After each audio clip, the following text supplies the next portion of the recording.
Welcome back everyone, and it's time to go balls deep! Today we will be discussing every Otsutsuki member and the entire backstory of this clan so that you can understand the story of Boruto perfectly. A lot of you are confused at the idea of Naruto's sons Boruto and Kawaki are becoming alien. How is that possible, right? How did we get from human ninjas fighting each other to literal gods invading the planet that make others become alien just like them?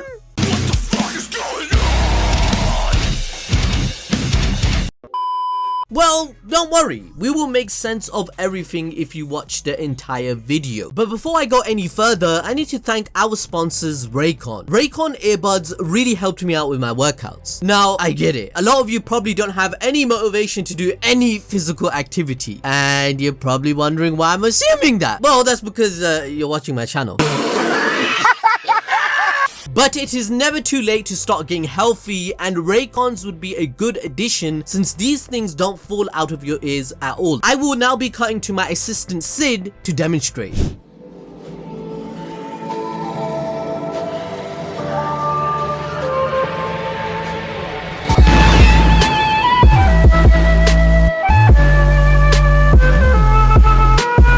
And who are we kidding? All of you like the intro to our videos, right? You comment it all the time. Our intro has heavy bass, so this means these earbuds could be perfect for you since they have a similar sound. These earbuds can get you hyped listening to Naruto openings on a binge. Please tell me I'm not the only one that does that, even at the gym.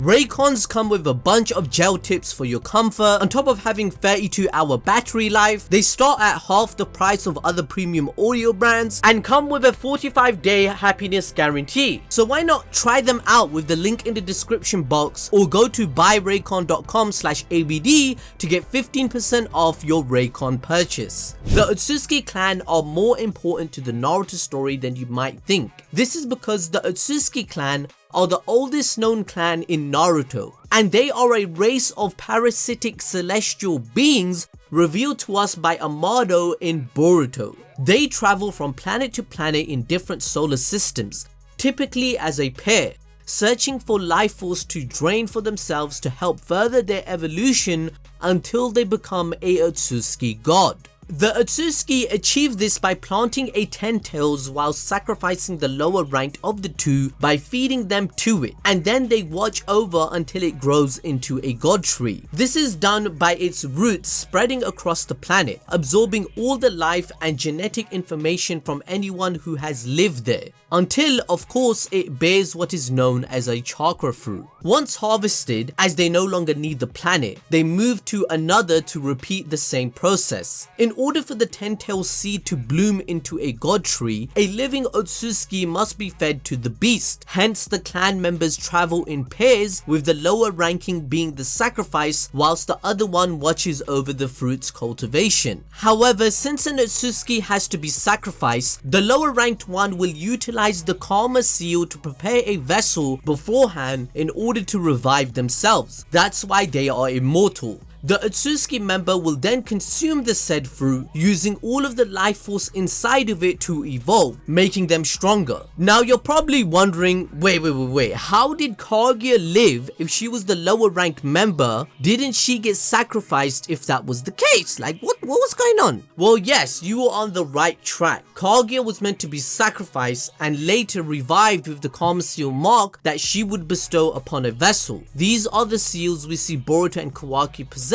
but I'll be explaining what this means in detail later on in the video. First, let's actually go into the life of Kaguya and break down what we know from both the Naruto and Boruto series. The backstory of Kaguya was further elaborated in Boruto. In chapter 51, Amado explained that Kaguya and Isshiki came to Earth with the plan of planting a god tree. In this case, Kaguya was the lower rank, hence the sacrifice. However, we know when Kaguya arrived on Earth, a god tree was already there, meaning the 10-tailed seedling we see in chapter 37 is more than likely the one Isshiki and Kaguya originally came to Earth with. This seedling must be over 1,000 years old, as we know Hagoroma the Sage of Six Paths existed around 1,000 years ago from Naruto's birth. Amado continues to state that Isshiki and Kaguya did not end up planting a tree due to Kaguya's betrayal, where Kaguya backstabbed Isshiki, bringing him close to death. More than likely, Isshiki and Kaguya's job was to secure the fruit and replant another one. In the original Naruto story, we know the god tree Kaguya ate from already bore a fruit. These fruits apparently only sprout after 1,000 years. So this means the god tree we witnessed surrounding that flashback was planted around 1,000 years prior to Isshiki and Kaguya's arrival. Therefore, 2,000 years ago from the start of the series. Since Amado explained to us that whatever fruit Otsutsuki bear and eat, they obtain the biological DNA and essence of that planet. Therefore, Kaguya would have gained some humanistic traits after being sacrificed the first time round. Kaguya must have bestowed a karma on a human to resurrect during the planting of the first god tree, and since we know Otsutsuki retained DNA of the planets they invade, it would make sense as to why Kaguya could bear human children and fall in love. So let's get into Kaguya's story. 1,000 years ago, the clan sent Kaguya and Isshiki to harvest the Earth's god tree of its chakra fruit, and then plant another one. After the betrayal, she was discovered by the people in the land of ancestors, where she met their emperor Tenji. Initially, Kaguya identified herself as the god tree's guardian before using her powers to wipe Tenji's memories of the encounter. She later settled among his people, becoming recognized as his,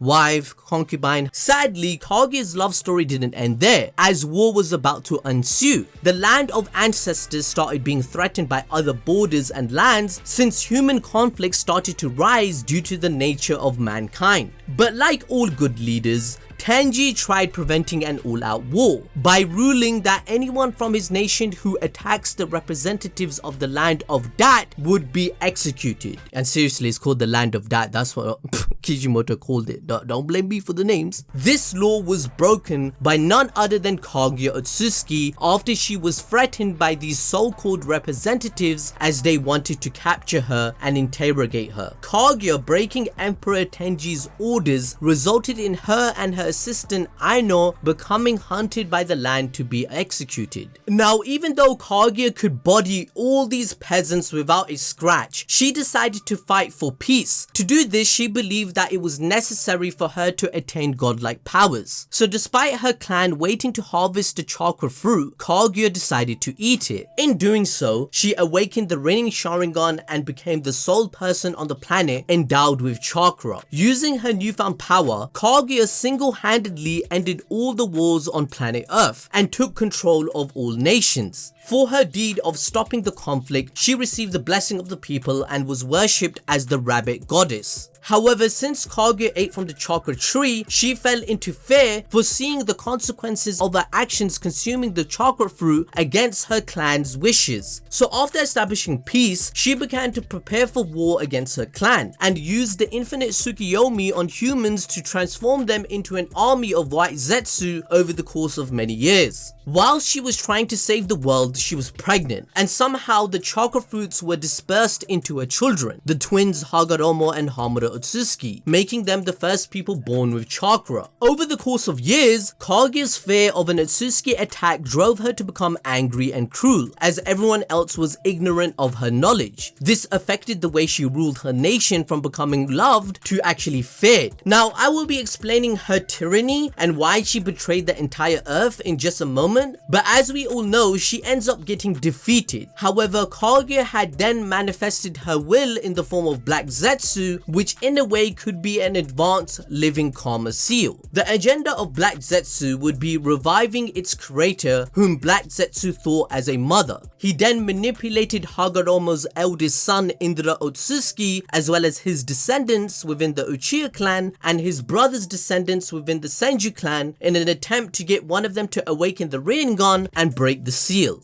We all know the arse pull that occurred at the end of Naruto. Team 7 sorted everything out, they body her, with Naruto and Sasuke being blessed by Hagoroma, and they were able to seal her away once again. So now that we have covered Kaguya Otsutsuki, we can explain the story regarding her two sons Hagoroma and Hamura Otsutsuki, which gives us the whole picture where I'll be able to explain how Kaguya's downfall began in the first place. Starting with Hagoroma, he was regarded as the sage of six paths to the shinobi world. This is because he was a legendary godlike figure that was renowned throughout the world due to being the creator of the concept ninjas use called ninjutsu, and essentially founding shinobi culture. Hagoroma Otsutsuki originally created the concept of Ninshu, which is the religion and peaceful precursor of modern ninjutsu. The Sage of Six Paths was the first one to understand and teach the mystery of chakra. The teachings of Ninshu were meant to give people a better understanding of themselves as well as others, and then lead the world into an era of peace. Ninshu would eventually come to be known as ninjutsu, a more weaponized version of the sage's teachings. Essentially, the ninjutsu we see in Naruto's world was a corrupted version of Ninshu. This is because after Hagoroma's death, he picked Asura as his successor to take over the practice. However, Indra, his other son, out of jealousy and hatred, was manipulated by Black Zetsu to actually weaponize his father's religion and teachings into ninjutsu. But I'll explain this in more detail in just a moment.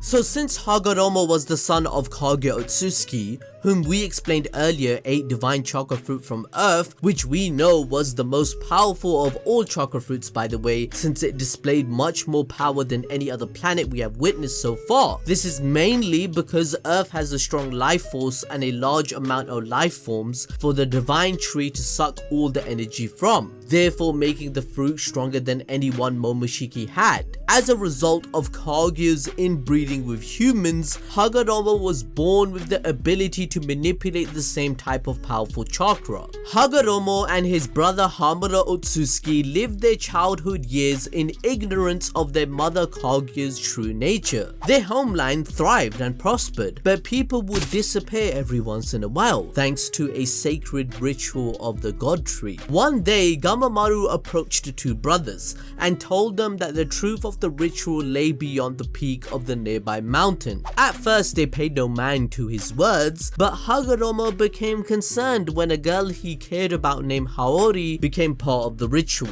When the two brothers talked to their mother about ending these rituals, she shrugged off their concerns saying, "Bruh, it don't matter," giving only the excuse that it was necessary for the others' arrival.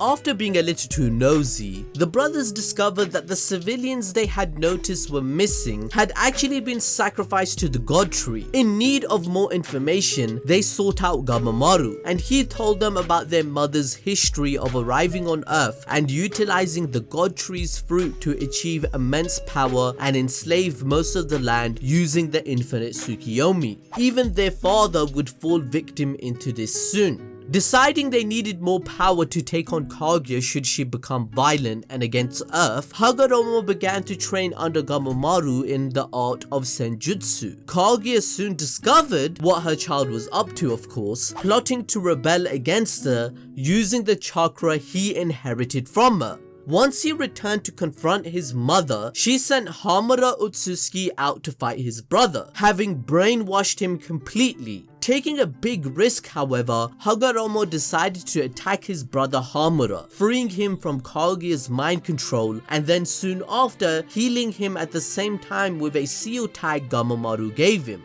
This all allowed Hagoroma to become the Sage of Six Paths, because this was the moment he unlocked the Rinnin Sharingan on his forehead and the Rinnegan.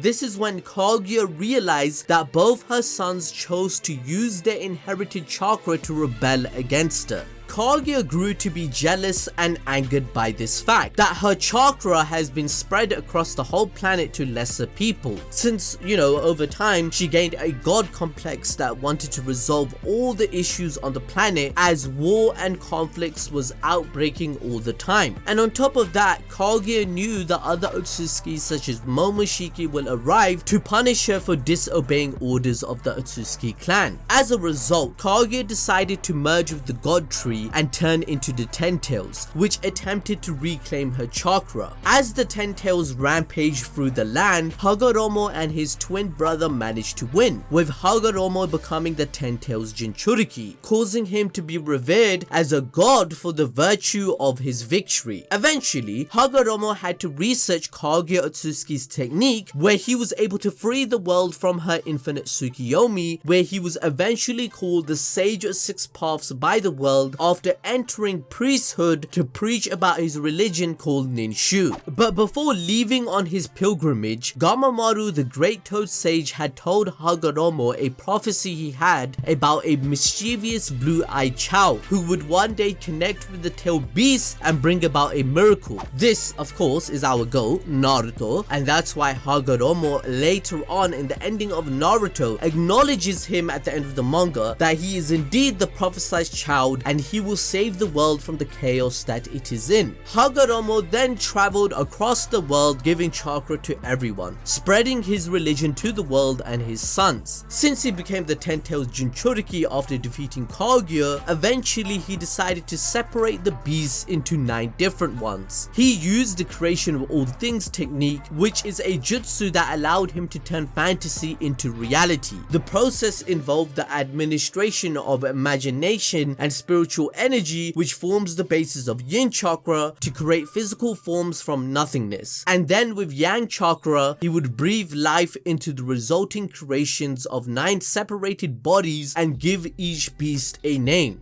Now, as a result of extracting such a huge amount of Ten Tails chakra from himself, it resulted in Hagoroma being weakened and bedridden for months. He could only stay alive due to the husk of the Ten Tails giving him extra life force energy, something similar to what Madara Uchiha experienced. He sealed the husk of the Ten Tails away with the Shobake Tensei technique, therefore creating the moon itself with his power. On his deathbed, he chose Asura to be his successor and entrusted him with the religion and Ninshu. This is because the Sage of Six Paths' desire was to establish peace across the world, but it was a goal that could not be achieved in his lifetime. So this is why it was so important for him to entrust this idea to the right person. The oldest son Indra was acknowledged as a true prodigy who quickly began to revel in his natural prowess and became very solitary. The younger son, however, Asura, proved to be the exact opposite, having shown no special abilities or natural talent, but he pushed through his limitations, growing stronger and more mature because of his struggles and making friends with others along the way. Hagoroma acknowledged Asura's chosen path since he agreed that love and cooperation were the true keys to peace, which, as we all know, Naruto is the embodiment of everything Hagoroma wanted and prophesied for the human race. As Hagoroma was laying on his deathbed, Indra appeared to his father after years of disappearance and explained his ambition to take down Ninshu. Hagoroma later relays this information to Asura and his family, entrusting his younger son with his final wish before dying. Hagorama knew that if he picked Asura, then Indra or his reincarnations down the line would attempt to take the power he bestowed to Asura for only themselves due to their selfish desire. This is why he decided to leave behind a tablet which detailed his history to make them reconsider their actions. The only people that could read these ancient tablets would be those that possessed the Rinnegan, as it would be able to decipher the content. The Sharingan was only able to partly interpret the information, but without Hagoroma or anyone else knowing, Black Zetsu altered the information and content of the tablet to manipulate every future descendant of Indra for 1,000 years. As we all know, these descendants would eventually become the Uchiha clan, and through the centuries, Black Zetsu eventually made Madara his ultimate victim, where he followed his plan perfectly to resurrect Kaguya Otsutsuki and initiate the infinite Tsukuyomi once again. Now, connecting to Hagoroma's story would obviously be his brother Hamura. Hamura was the ancestor of the Hyuga clan and the founder of the shinobi of the moon. As I mentioned earlier, his brother created the moon and sealed the husk of their mother on it. So Hamura decided to be the one to protect it so that she may never cause tyranny and chaos again on Earth. Instead, he created his own colony of Otsutsuki on the moon so that one day they can help Earth. Therefore, Hamura and the rest of the clan departed to the moon in order to guard his mother's sealed remains. Although this was not before receiving instructions from his brother to wait for a full millennium and observe mankind. Hamura used the power of the Tenseigan to bring order and stability to the world of the moon. But obviously, you know, as always, after his death, things went downhill. I will now pass the video over to Harrison, who will be talking about Toneri Otsutsuki, as this is the chronological order of the story and it will now make sense due to him being the branch member on the moon. Thanks Adil, and hey everyone,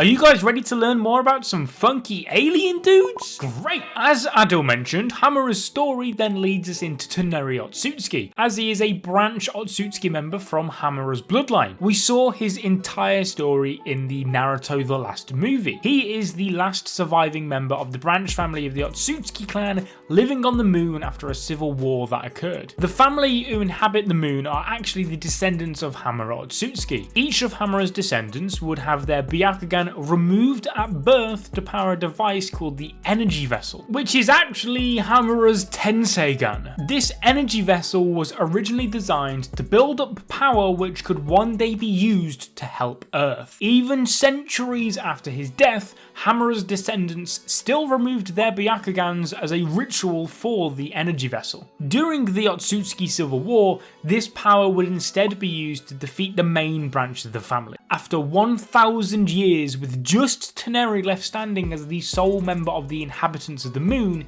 he too used the power of the energy vessel after misinterpreting what Hamura's wish was regarding Earth and this stored up power. Instead, he uses it to send the moon hurtling towards Earth, wiping out humanity so that he can then use the Tenseigan to bring life back to the planet once again, without the human race. Growing up, Toneri had always desired human friends, rather than the autonomous puppets he was used to on the moon. However, upon witnessing the events on Earth and humanity weaponizing Chakra, he instead grew to despise them, which is quite ironic, as he literally uses Chakra as a weapon too versus Naruto, but hey ho. This hatred led Toneri to try and annihilate the human race of the Earth, believing this is what Hamura wanted should the humans ever misuse Chakra. There was one human, however, which Toneri had a soft spot for, and that was Hinata Hyuga. Due to his love for Hinata, Toneri attempted to marry her so that she could be exempt from his plan to destroy humanity by instead becoming his wife. We see that Toneri had a rather selfish and spoiled personality, taking zero consideration of Hinata's feelings, controlling her and using her as an artifact which she could look at for viewing pleasure. This complete disregard for others' feelings, however, likely stems from his childhood of growing up with puppets, as opposed to real friends. Which is why, after his battle with Naruto on the moon, which we will cover shortly when we dive into his abilities, we see that Toneri feels regret about what he has done, thus pledging himself to watch over Earth from the moon, rather than destroy it. That was until we fast forward to Boruto, after Urashiki tracked him down to seal him away for 10,000 years after betraying the clan and protecting the Earth, as the main branch, which Urashiki is from, had been watching over him all of this time, witnessing his change of heart on Earth and betraying the clan. Toneri has an array of unique abilities, one of which is the ability to communicate with others across long distances, as we see in episode 8 of Boruto when Toneri appears in Boruto's dream to warn him of the looming danger that the future has in store for him, and how his pure eye, known as the Jogan, will be the light that dispels the darkness. Toneri had green orbs as well, which he could use as he pleases, showing to be able to create more or less anything that he desires out of them. But the most iconic power that Toneri once possessed, however, was, of course, the Tenseigan. Because he had his eyes removed at a young age, Toneri learned to live blind, thus focusing on his other senses, making him better and faster than the average human. During the events of the last, Toneri sent puppets to kidnap Hinabi, Hinata's younger sister, so that he could implant her own Byakugan into his empty eye sockets, thus giving him the Tenseigan by mixing the Hyuga and Otsutsuki DNA together.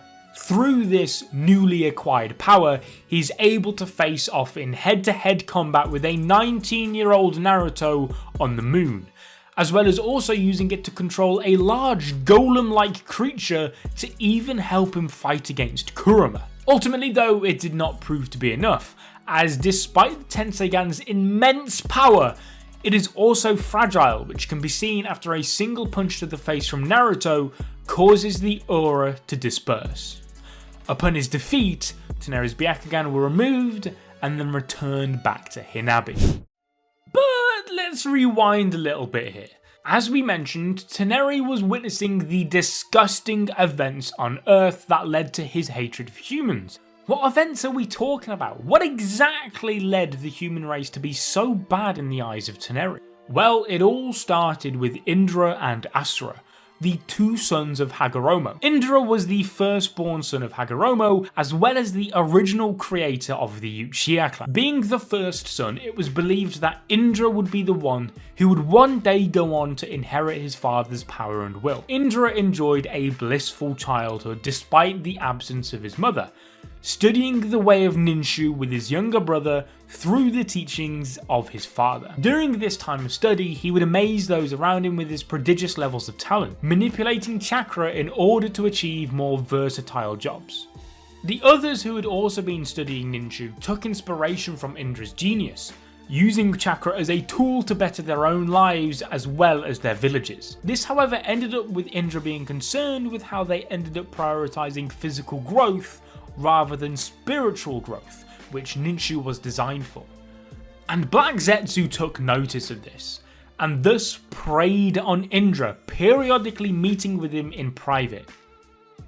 Yet it wasn't until after he had awakened his Sharingan that Black Zetsu's words began to resonate with his thoughts. Indra commenced focusing on his training, distancing himself from the others, including his younger brother Asura. He had adopted his grandmother Kaguya's ideology, believing that being powerful would help create peace by forcing it through law and order. Later in life, he became the creator of ninjutsu itself, being the one responsible for the invention of hand signs, clones, shuriken jutsu, and the era of shinobi itself.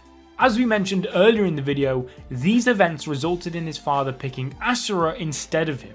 In the anime, Hagoroma had tested both of them on a mission on how to help others. Indra was to bring peace back to a foreign land. This village lived off a god tree sapling, which caused its inhabitants to grow ill. Indra recognised this and used his Sharingan to make the villagers destroy the sapling and instead seek out water to survive. This plan had worked. However, once the time had come to inherit his father's will, Hagoroma chose Indra's younger brother instead. Indra's plan of making them find water instead had in fact led to eternal disarray, as people had begun fighting over the water instead, thus not creating the peace and prosperity Hagoroma had assigned him to create. Not being chosen led him to grow jealous and hate both his father and younger brother. In order to chase after power, Indra kills his two closest friends so that he could awaken the first ever Mangekyo Sharingan, and thus a perfect Susanoo, which he used to attack his home village. From this, a legendary battle commenced versus Asura, which resulted in a generation-long war between the reincarnations of these two brothers. Indra's vessels would later be revealed to be his descendants, Madara Uchiha, and following on from him, Sasuke. Aside from his Mangekyo, Susanoo, and all the other techniques he was responsible for creating, he was also seen to be skilled in Kenjutsu, as well as also possessing Yin Release, giving him the power to create form out of nothingness. But now it's time to talk about his younger brother Asura, the counterpart who represents Hashirama and, of course, Naruto. Similar to how Indra was credited with being the progenitor of the Uchiha, Asura was the same for the Senju and Uzumaki clan. Asura's birth is also what was responsible for the death of their mother. Despite this motherless upbringing, however, Asura's life was one of smiles and happiness, growing up alongside the rest of his family and playing with the other children in his village. Just like Indra, Hagoroma had sent Asura on a mission as a test to find his successor. Asura came across a village in a similar state to the one Indra had found, relying on god tree saplings, which resulted in the village growing ill. Unlike Indra, however, Asura chose to directly help the villagers solve the issue, rather than just telling them the solution. He straight up went through the effort of creating a well full of fresh water so that the inhabitants of the village could change their source of nutrition to that, as opposed to the toxicity of the god tree saplings. He did this by also teaching the villagers about Ninshu, which allowed them to use it during the building process of the well and help Asura. Upon the success of his mission, he was entrusted with Hagoromo's teaching. This, of course, as we said, resulted in a clash between him and his brother, and ultimately the cycle of hatred. Unlike his older brother, Asura wasn't blessed with incredible potential from birth. In fact, he showed no signs of possessing the power of Indra. However, with age, he began to catch up to Indra through years of hard work and determination. As you can imagine, he was extremely powerful, having the ability to sense chakra over large distances as well as healing others, which is how he was able to save the village he found on a mission as well as put others to sleep. Asura can also use the likes of senjutsu to create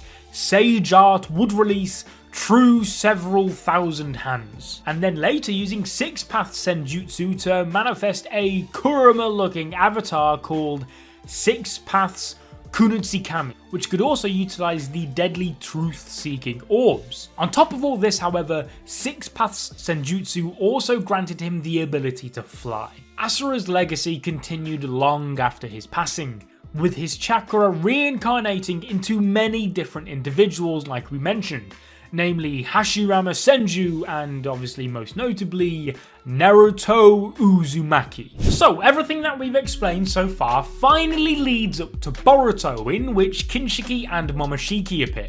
We're going to cover Kinshiki first, since it will make more sense for you guys and easier to understand the story chronologically. Kinshiki is the partner and foster father of Momoshiki, revealed to us in the Boruto movie novel, acting as an extremely loyal guardian to him. His loyal and obedient personality leads him to only caring about Momoshiki, even adding the honorific Sama on the end of his name, indicating his respect for him. This makes him a reliable asset for Momoshiki, making him fight for him when possible, as we see when Kinshiki engages in a duel with Sasuke in Kaguya's palace while Momoshiki just watches over. Kinshiki is also an extremely noble member of the clan, staying committed to the clan's traditions of self-sacrifice to keep the species evolving, as he did when he allowed Momoshiki to absorb him in their fight versus all the Kage. Prior to this, however, we also find out from the Boruto movie novel that Kinshiki did the same thing to his previous guardian, absorbing his chakra. Kinshiki, while on an unnamed planet completing a harvest, pointed out to Momoshiki a disturbance to the space's curvature and that it had exceeded 16, and Kaguya should have made the clan aware of this. Whatever that means. This causes Kinshiki and Momoshiki to be suspicious of her, causing them to investigate her whereabouts, which then leads them to Earth. Kinshiki's feats in battle are something which often get overlooked by the community due to the sheer power of Momoshiki. However, Kinshiki has been shown to not only restrain a perfect Jinchuriki in Killer Bee, but also hold his own against multiple Kage level combatants simultaneously, and also going toe to toe in a Kenjutsu battle with Sasuke, forcing him to retreat, which is a pretty damn good CV if you ask me. Like all Otsutsuki, he possessed a Byakugan and could also fly, but the most unique part of him is his ability to absorb any kind of ninjutsu. Now, this may not sound unique considering how popular such an ability has become in the Boruto story thanks to Momoshiki, the Karma, and also the Shinobi Gauntlet. However, Kinshiki actually adds a cool little twist to it. He uses the chakra he absorbs to shape a multitude of different weapons, such as an axe, trench knives, claws, rods, and even more. These weapons in and of themselves possess a massive amount of power too, being able to cleanly split a god tree in half, and to top it all off, he can also control them telekinetically as well. Next up we have Momoshiki, who is one of the 3 Otsutsuki Kaguya feared back in episode 462 of Naruto Shippuden. We can tell from the Otsutsuki mural that he's one of the main 3 pairs, along with Isshiki and Kaguya, as well as one other unnamed pair. He's an extremely calm individual under most circumstances, however, has been shown to have a rather sadistic side to him too, especially when witnessing humans in despair. The superiority complex of course goes without saying, being a member of the main branch of the Otsutsuki after all. For example, he is more Otsutsuki than Hagoroma, Toneri, or anyone else that we've mentioned so far. He even called Kaguya the princess a person who needs to be punished by him. After the disappearance of Kaguya, Momoshiki, his partner Kinshiki, and Urashiki were sent by the clan to investigate her whereabouts as well as the god tree. Upon realizing she was no longer around after a bump-in with Sasuke, Momoshiki had a change in plans, trying to finish Kaguya's mission by absorbing the tailed beast's chakra and making a new god tree. After dealing with Killer Bee with minimal effort, Momoshiki turned his attention to Naruto and Kurama, targeting them next. After kidnapping Naruto away from Konoha and transporting him into a different dimension, he begins absorbing the Nine Tails chakra, which proves to be difficult for him, spending an entire day to do so due to Naruto's large pool of chakra. Like, god damn! Our boy Naruto is stacked! Anyway, like many of the Otsutsuki, Momoshiki possesses a vast amount of power, which is why Kaguya went to such lengths to prepare for his eventual arrival. Along with his Byakugan, he also possessed 2 Rinnegan, one on each palm of his hand, using his right one to absorb all ninjutsu in the same way as the Karma Seal, and his left palm to then power up and release the attack back. Although Momoshiki doesn't have a straight up one-shot kill type weapon like Kaguya's Ash Bones, he has been seen eating more than one chakra fruit, which is gonna give him a large boost in power with each one that he consumes. After being backed into a corner by Naruto, Sasuke, and the other Kage, Momoshiki resorts to absorbing his partner Kinshiki, transforming him into a powerful chakra fruit, which allowed Momoshiki to undergo one of the cleanest transformations known to mankind. For real, look at this dude. My man is a proud brand ambassador of L'Oreal Paris with hair like that. But upon fusing with Kinshiki, his Rinnegan also turned gold and he formed another golden Rinnegan on his forehead. This transformation allowed Momoshiki to blitz each of the 4 Kage, with Gaara being the only one to stall him for a moment before being defeated in one shot regardless. These are the same Kage who had previously been shown to hold their own versus Kinshiki. He was also displayed to be equal or stronger than a fatigued Naruto and Sasuke, even managing to break out of Sasuke's Chibaku Tensei. Ultimately, despite this immense power, it was teamwork that saw his downfall in the end. Momoshiki used the shadow paralysis technique he absorbed from Katasuke's scientific ninja tool to trap all of the Kage, including Naruto and Sasuke. And so, with no other options at their disposal, Boruto was left to save the day by using his vanishing Rasengan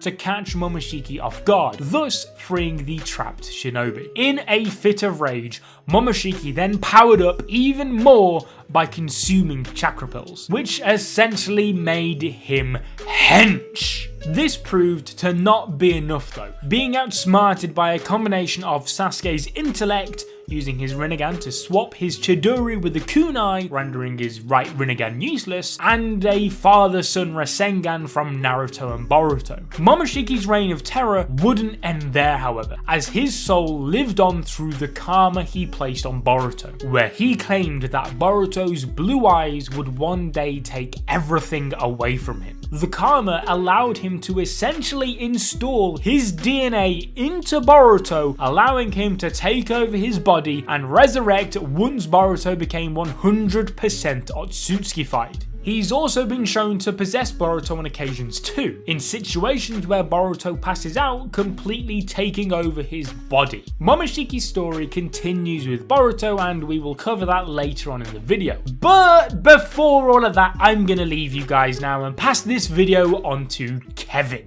Next up, we have He Who Shall Not Be Named. Fine, everybody, let's talk about Urashiki. Yay! Spoiling myself.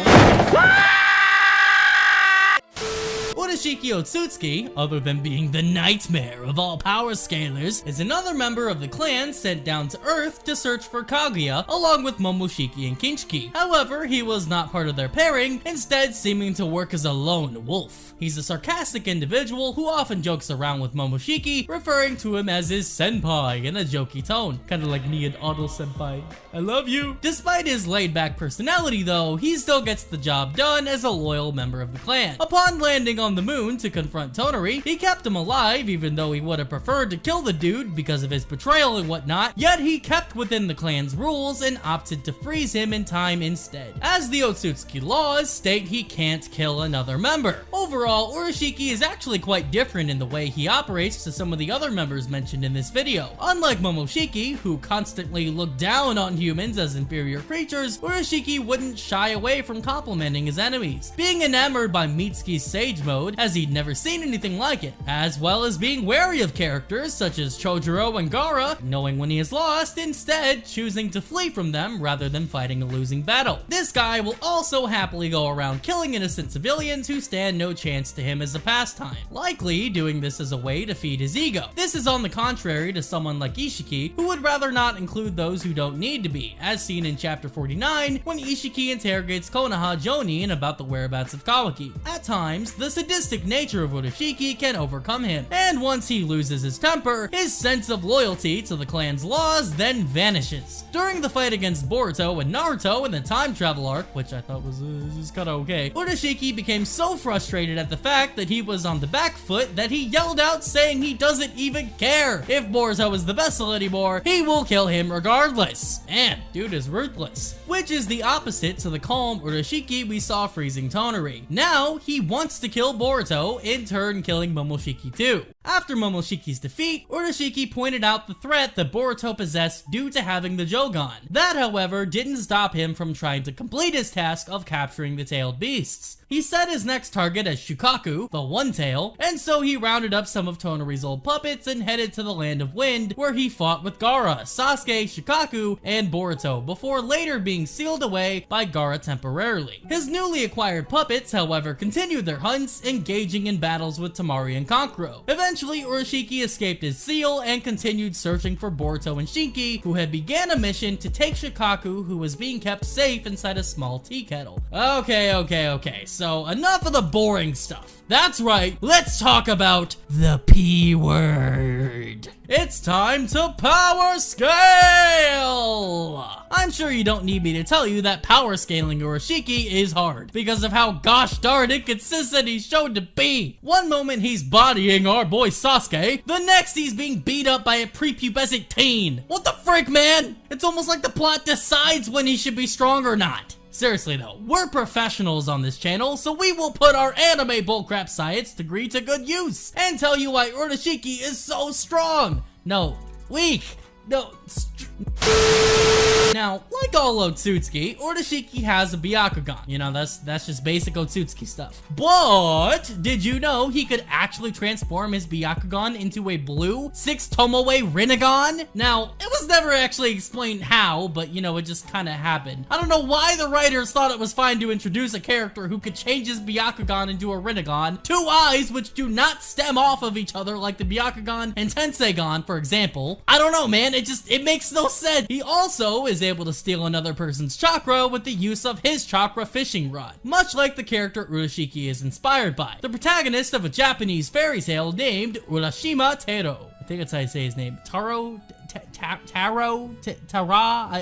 don't know. Anyway, Urashima was a fisherman that saved a turtle. Yes, a turtle. The final tool he has at his disposal is in fact a turtle. This turtle is called, no one gives a crap what its name is, but because I'm reading a script here, it's called Karasuki, and is an Otsutsuki artifact which has survived throughout many generations and has the ability to perform time travel if the person using it has a large enough pool of chakra. After failing to steal the One Tail from Gaara and Sasuke's protection, he instead moved on to the Kyuubi, opting to travel back in time to take it from a young Naruto as he considered it to be easier that way. Moving on from Urashiki's absolutely insane high IQ plays. My IQ level is dumb high, alright? My IQ level is 189. That is a very high IQ. Let's talk about how inconsistent he is in actually using his abilities to the max. The first time we really see Urashiki in action is when he effortlessly incapacitated his clanmate Toneri, trapping him for 10,000 years in the Palace of the Dragon King. The next time is when he's made to flee from Gaara and Chojuro. However, we later see him toying around with Gaara and Sasuke. Okay, so let me just get this straight. So you're telling me Urashiki struggles against Gaara and Chojuro, but felt fine about playing around with Gaara and Sasuke? A much stronger pairing? He even managed to steal a huge chunk of Sasuke's chakra doing this too. Oh, and to top it all off, he was even dodging strikes from Shikaku during all of this too. Come on, man. What is this? This is fucked. This is not right. This is not cool. This is fucking bullshit. Seeing how inconsistent his power really is makes me wonder if he had something on Sasuke which no one else should have known about. Does this man have pictures of him in Karin which no one else should see?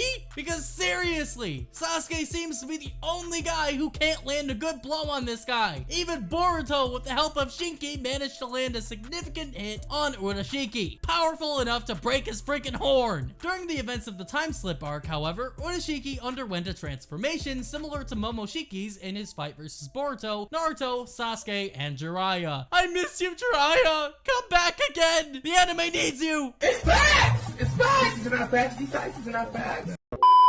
So, you're telling me there was no reason for Momoshiki to absorb Kinshiki? He could have just chowed down on his hands instead to transform? That's messed up, bro.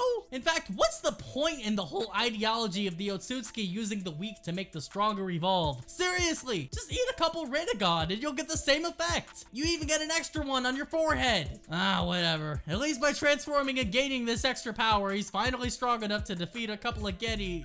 Oh, no, he's not.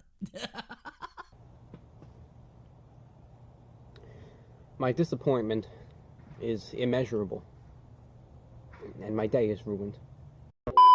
Trash character! Let's move on to someone that is a lot better. Yusuf Sama, please take over! And subscribe to my channel.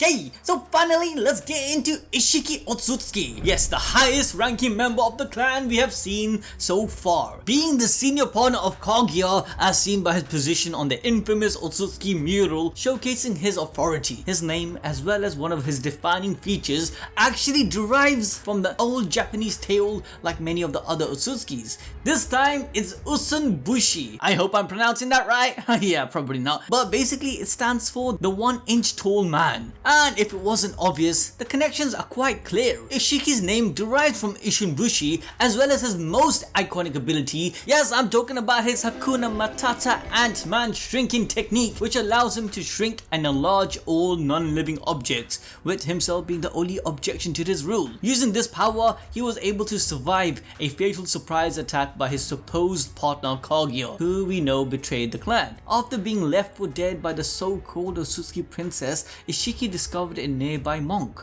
who he ended up taking over by shrinking his dying self and entering through the monk's ear. This monk was known as Jigen. Using the nutrients he absorbed from Jigen's body, Isshiki was able to survive for multiple generations. After some time, he placed the karma onto Jigen to allow for himself to resurrect should he need to. However, due to the sheer amount of chakra Isshiki possessed, Jigen's body would not be a sustainable host for him. Hence why Isshiki went in a search for a new perfect vessel who we know as Kawaki. And as we explained at the beginning of the video, after being betrayed by Kaguya and subsequently her being sealed years later, it left him to complete the mission of planting the god tree by himself. Living under his new alias Jigen, the Kara organization was formed, a cult of Otsutsuki worshippers and selfish power-hungry individuals. Each inner member would go on to worship Jigen, or at least most of them. In return, they would be granted their own wish once the mission was complete. This also ties back to Isshiki's origin story as Ushinbushi, the 1-inch man, who gains a magic hammer named Uchide no Kozuchi. This hammer is a legendary treasure in Japanese folklore and is able to tap out anything that is wished for. In popular belief, this hammer was also held by the deity Daikokuten, which just so happens to also be one of the names of Ishiki's main abilities that allows him to store the shuriken item that he has in his very own pocket dimension. Now, although we never got to see his plans come into fruition, or at least not during his lifetime, it's hard to comment on whether or not Isshiki had an ability to grant any wish his worshippers asked for, but his origin story folklore would suggest such possibility was on the cards. Especially when you look into the design of Isshiki, eerily similar to that of the magic hammer on his chest. Coincidence? I don't think so. But enough of the boring stuff, let's move back to who Isshiki is and how frightening this celestial being truly was. Like many of the main Otsutsuki clan members, Isshiki was incredibly arrogant and confident in his abilities. Isshiki predominantly cared for none other than himself, sacrificing whoever he could to achieve his goal, even going so far to try to sacrifice Momoshiki to the 10-tail by feeding Boruto to it, rather than himself like he had planned to do due to the disappearance of Kaguya. That being said, he still showed some form of compassion to others, such as when he said he was sad to have to kill Deepa as he would occasionally make him laugh. My dude still killed him though, so I don't think he's that nice. But for reals though, he got every right to be arrogant. As I mentioned, this guy is the strongest villain we encountered in the series thus far. Now, I don't want to repeat myself too much, so in order to get a clear perception of just how strong he is, you must go and watch this video on your screen that is shown right now, where we go into heavy detail about how and why Isshiki is the strongest Otsutsuki. So make sure once you're done with this video, you go and check it out. That being said, I do want to bring up his Jutsu, which we do know is that it's heavily inspired by Buddhist Dharma wheel, having a design incredibly similar, following the same 8-pronged golden wheel design. The scariest part of Isshiki's power is the fact that we never actually got to see it to its full extent. As I mentioned earlier, Isshiki put off the idea to resurrect inside of Jigen's body as it would not be able to sustain his immense power. However, in chapter 47, he was forced to do so by Kashin Koji, with Amado then stating that they must not let him reborn in Kawaki's body. If he was able to return again in full form, his immense power would be too much to stop. Naruto barely managed to defeat Isshiki as he was, without his perfect vessel, having to rely on his Baryon mode to win, and even then only managing to outlive Isshiki due to Ishiki's short remaining lifespan, thus giving Naruto a head start. Logic would suggest that if he was in a 100% perfect vessel and not relying on a deficient one, Isshiki would have been able to outlast Naruto's Baryon mode, allowing him to finish Naruto off. But regardless, Isshiki did die, and after his death, his will was then passed down to Code, his most loyal subordinate in his final moments. Code, like Kawaki, was one of the children Kara had taken in as their own to try and implant a karma onto. However, Code was a unique specimen. He survived the process, but wasn't fit to become a perfect vessel like Kawaki. This caused him to get the white karma, which gave him all the power of an Otsutsuki without actually becoming a host for one, if that makes sense. But this in some effect made him a perfect weapon. Due to him being inefficient fit as a vessel, his karma managed to remain even after Isshiki had resurrected, unlike Kawaki's. And as Code is a simp for Isshiki, he has made it his goal to finish what Isshiki started, seeking out vengeance on those who killed his god. And by feeding Boruto or Kawaki to the 10 tails, he plans to cultivate a chakra fruit by growing the god tree, accomplishing Isshiki's final request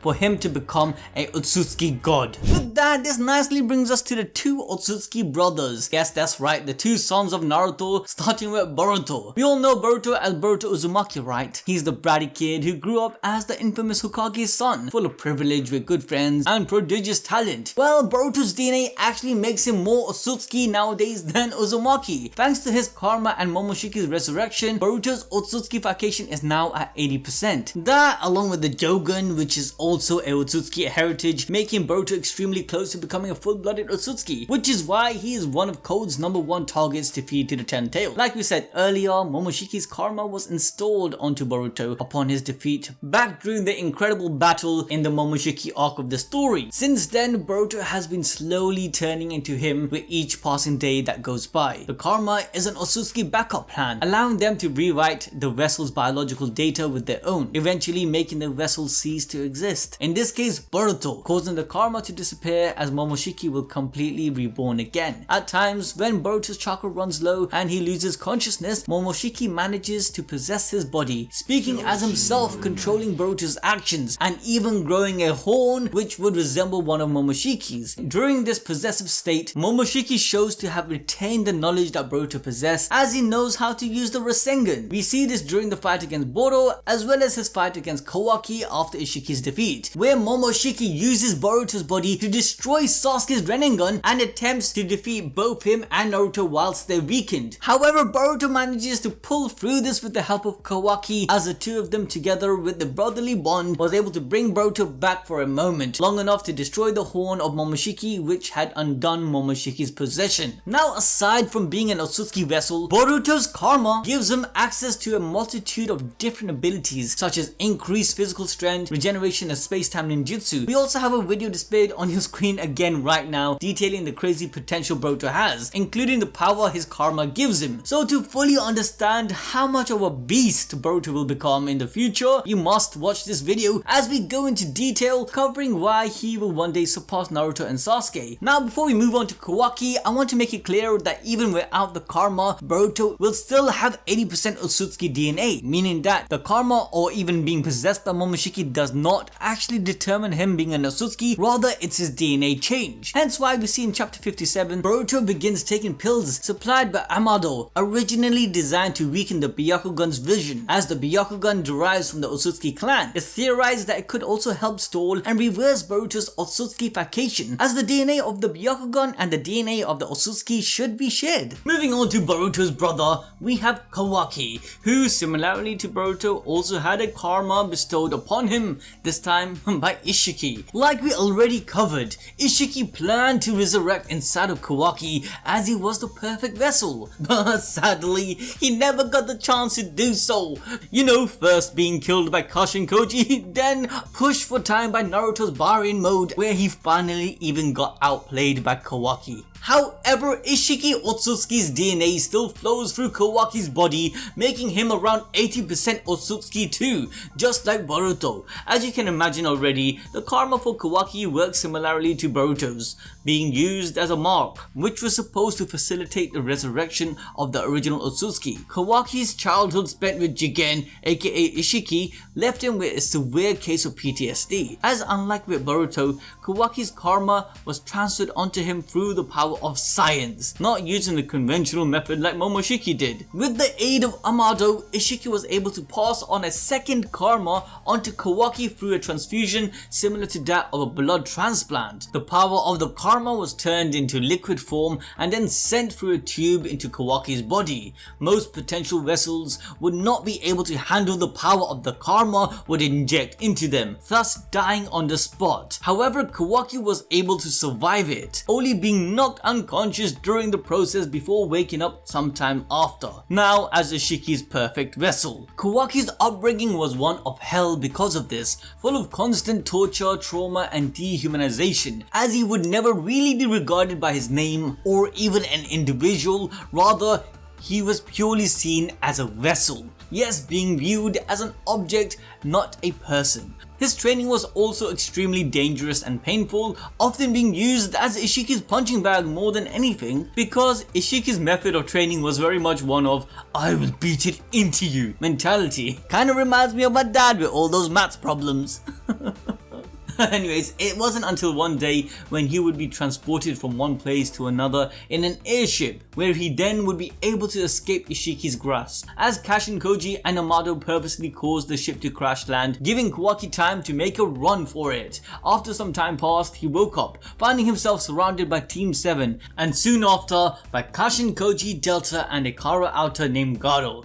And for the first time we witnessed Kawaki displaying the devastating power of the karma by blowing Garo up into pieces, killing him as a form of payback to Garo after the bullying he put our boy Kawaki through in his younger years. Kawaki's boost in strength was also due to Boruto being near and the karma resonance. This spectacle intrigued Kashinkoji, who managed to convince Delta to let Kawaki go back to the Leaf Village with Team 7 so he could monitor the karma's progression more. And after a couple of interactions and a little bit of here and there, Kawaki became a member of the Uzumaki household, being adopted by our Hokage Naruto. As we see, Boruto and Kawaki's lives are both polar opposite. One grew up with everything but has been prophesied to lose it all, whereas Kawaki grew up alone with nothing, used as a tool, but has eventually grown up to gain a family, friends, and most importantly, a place where he can be a human. However, this desire to keep his friends and family close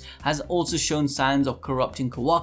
He has lost his karma seal, aka the source of power he relied on so greatly, as we've seen in chapter 58 of the Boruto manga, where he instinctively tried to use it as a means of defense, causing him to lose a battle with Boruto. Kawaki has shown signs that he thirsts for power, so that he can protect the village. This determination and drive, however, has opened him up to be manipulated by others, as seen with Amado when he tries to convince Kawaki to get another karma. Although Kawaki has not fallen into this path, it seems that is right around the corner.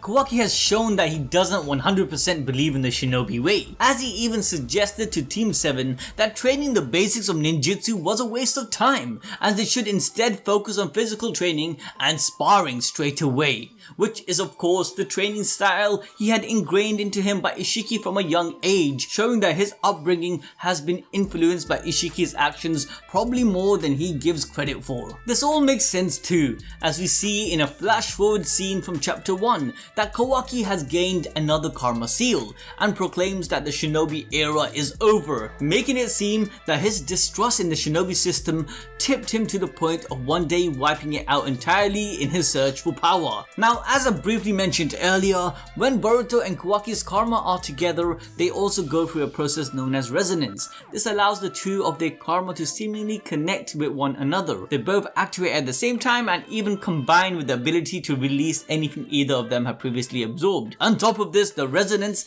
is also responsible for the Otsutsukification process to rapidly increase. Even Isshiki was shocked by Kawaki's progress when he witnessed Kawaki grow an Isshiki shaped horn. And again, a final note I want to put down is that Kawaki, even without the karma, is an Otsutsuki. After losing the karma, which was bestowed by Isshiki, Kawaki's body had already gone through 80% Otsutsukification, meaning that he has 80% Otsutsuki DNA. The cyborg Ada's ability does not work against Otsutsukis, hence why she is still interested in Kawaki and Boruto, because both of them are Otsutsukis, regardless of them having karma or not. Next up, we have this dude. Now, not a great deal is shown about him, as he has only appeared very briefly in the story. However, we do know that he was the head of the Otsutsuki Clan main family on the moon and a direct descendant of Hamura. And like all Otsutsuki member born on the moon, his Byakugan was removed at birth to power the Tenseigan, which was quite unfortunate as the Tenseigan was what ended up killing him and the rest of the main family on the moon during the Otsutsuki Clan civil war. Now, apart from that, he isn't too important, especially because Toneri is, probably the only Otsutsuki that you lot need to know about when you think about the moon. Last but not least is God himself. Yes, I'm talking about Kami. Well, I mean the Otsutsuki god or the family patriarch, who is probably sitting on a throne in another planet distant away from the one everyone is on. Now the Otsutsuki god is an entity we still know very little about. However, we do know that an Otsutsuki god exists from Boruto chapter 55. And in fact, the end goal of all Otsutsuki member is to aim to achieve to become this god. We see a picture or vision of what this god will look like from Isshiki's perspective. It is shown to be a majestic deity with 3 Jogans, including one on his forehead. This form can only be obtained when an Otsutsuki clan member consumes enough chakra foods, which is the mission Isshiki passed down to Code as his final request. With that said, logic would dictate that there could already have been an Otsutsuki god, and like I said, an Otsutsuki patriarch for all the current Otsutsuki we've seen. So far we have seen the Otsutsuki cultivators, who cultivates the chakra fruit. But what if there is a home planet for the Otsutsukis, where there are different types and roles for these Otsutsukis, with the Otsutsuki Kage patriarch or god ruling over all of them? Now let me know what you guys think about that, put it down in the comment section below. But with that, that's it for all the current Otsutsukis explained in Boruto. Now there could be more coming up. As I said, we know there was 2 damaged panels in the Otsutsuki mural. When they are revealed, you guys could bet that we will cover it. If you guys actually did manage to get to the end of this video, I sincerely rate you lot. Don't forget to smash that like button, subscribe if you haven't, ding that notification bell to stay updated with all our content. Until then, we'll catch you lot next time.